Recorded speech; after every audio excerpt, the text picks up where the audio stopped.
Shalom saudaraku yang kekasih dalam Tuhan Yesus Kristus. Selamat malam, salam sejahtera untuk kita semua, dimanapun saudara-saudara berada. Selamat datang kembali di Renungan Kristen malam hari ini. Kiranya damai dan sukacita oleh Roh Kudus melimpah dalam hati dan kehidupan saudara semua, dan semoga saudara semua dalam keadaan sehat selalu. Sebelum kita mendengarkan renungan firman Tuhan, mari sama-sama kita berdoa. Bapa kami yang di sorga, Bapa yang baik dan penuh kasih sayang, Bapa di dalam nama Tuhan Yesus Kristus. Kami mengucap syukur Tuhan, oleh karena pertolongan-Mu di sepanjang hari ini, kami boleh dimampukan Tuhan, untuk melewati hari ini, melakukan tugas tanggung jawab kami, mengerjakan segala aktivitas kami, dengan pertolongan Tuhan. Terima kasih ya Tuhan, pada saat ini kami kembali akan merenungkan firman-Mu. Berbicaralah pada kami, urapi kami, jamah hati kami, supaya kami dapat mengerti akan maksud firman-Mu. Terima kasih Tuhan, dalam nama Tuhan Yesus Kristus, kami berdoa. Amin. Saudaraku, ayat renungan kita pada malam hari ini terdapat dalam kitab Ayub pasal 23, ayat 1-12, yang berbunyi demikian.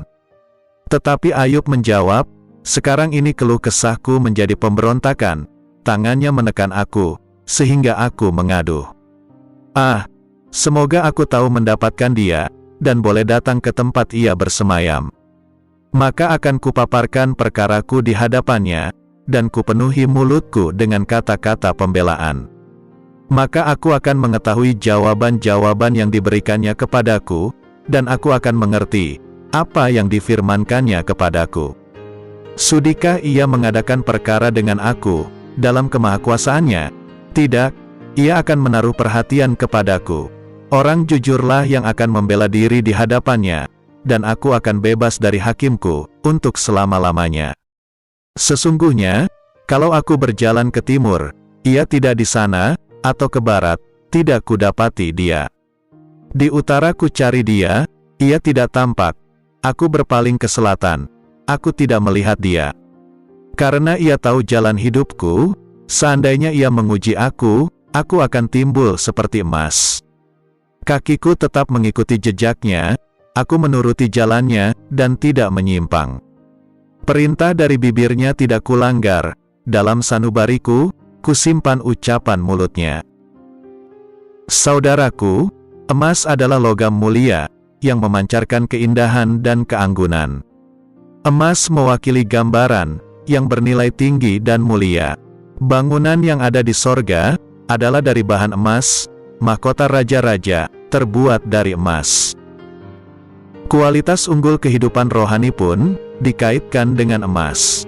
Tabut perjanjian di ruang Maha Kudus, dilapis dengan emas murni, bagian luar dan dalamnya, dan tutup tabut, serta kerup di atas tutup tabut, adalah dari emas murni.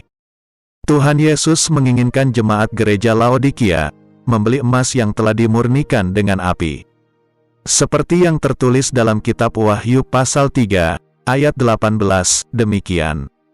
"Maka aku menasihatkan engkau, supaya engkau membeli daripadaku emas, yang telah dimurnikan dalam api, agar engkau menjadi kaya, dan juga pakaian putih, supaya engkau memakainya, agar jangan kelihatan ketelanjanganmu yang memalukan, dan lagi minyak untuk melumas matamu, supaya engkau dapat melihat." Ayub berkata, "Karena ia tahu jalan hidupku, seandainya ia menguji aku akan timbul seperti emas." Keadaan Ayub saat menyatakan ucapannya ini, dia sedang berada dalam masa ujian yang sangat berat. Kenyataannya, Ayub lulus, dan menjadi emas seperti yang Tuhan inginkan.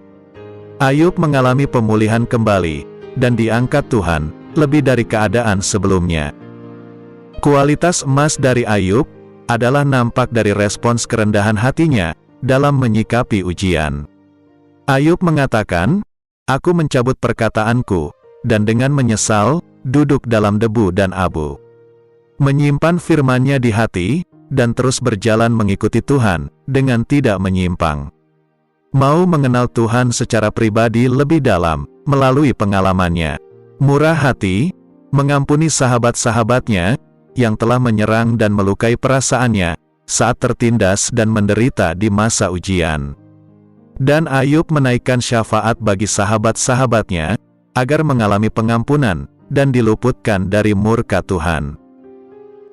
Saudaraku, kita baru melewati masa COVID-19, dan goncangan ekonomi, yang bagi sebagian besar kita, adalah juga masa ujian yang berat.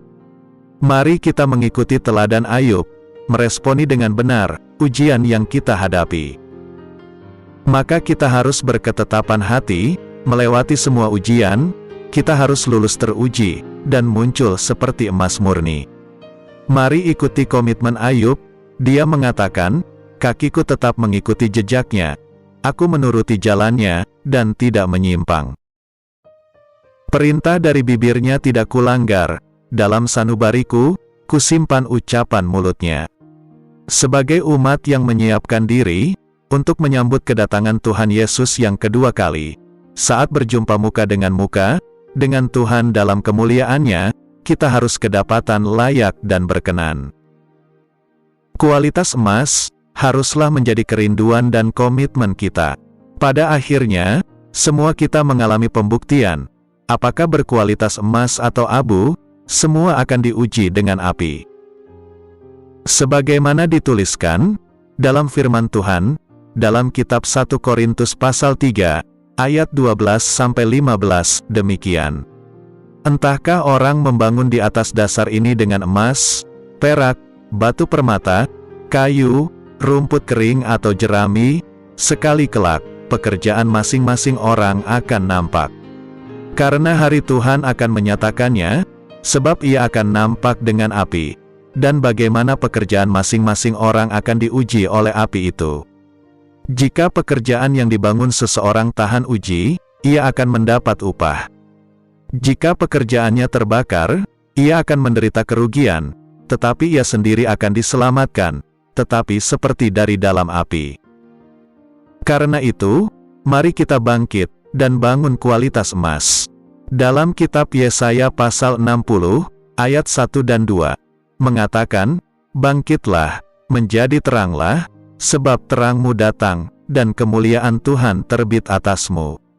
Sebab sesungguhnya, kegelapan menutupi bumi, dan kekelaman menutupi bangsa-bangsa, tetapi terang Tuhan terbit atasmu, dan kemuliaannya menjadi nyata atasmu. Berbahagialah orang yang mendengarkan, dan yang melakukan firman Tuhan. Amin. Tuhan Yesus memberkati.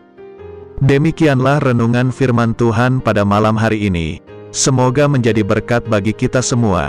Dan untuk menutup renungan pada malam ini, mari kita berdoa. Bapa kami yang di surga, Bapa dalam nama Tuhan Yesus Kristus, kami bersyukur atas pertolongan-Mu, penyertaan-Mu, juga atas berkat-Mu. Kami berbahagia dan bersyukur atas kebaikan Tuhan dalam hidup kami. Terima kasih buat penyertaan Tuhan di sepanjang hari yang telah kami lewati, hingga pada malam hari ini, kami boleh bersyukur lagi di hadapan Tuhan, melalui doa dan renungan pada malam hari ini. Terima kasih buat firman-Mu pada hari ini ya Tuhan, kami mau selalu belajar dan terus belajar tentang firman-Mu. Firman-Mu yang menguatkan dan meneguhkan iman kami, firman-Mu yang mengubahkan hidup kami. Kami mau melakukan firman-Mu ya Tuhan di sepanjang hidup kami, agar kami tetap kuat berjalan bersama dengan Engkau. Terima kasih ya Tuhan, buat kesempatan hidup yang masih Engkau berikan. Kami mau pakai untuk hormat dan kemuliaan nama-Mu. Kiranya Engkau terus memberkati kehidupan kami, keluarga kami, sanak saudara kami, daerah tempat tinggal kami, bangsa dan negara kami, pemerintah-pemerintah kami, biarlah semuanya dalam perlindungan-Mu ya Tuhan, dan jadilah sesuai kehendak-Mu yang terbaik dalam kehidupan kami.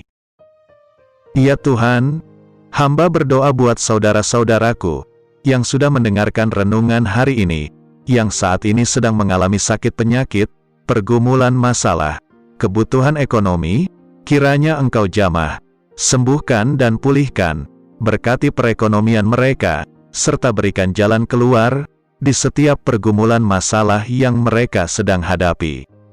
Dan ajarlah kami ya Tuhan, untuk selalu berharap dan percaya sepenuhnya kepada Tuhan Yesus.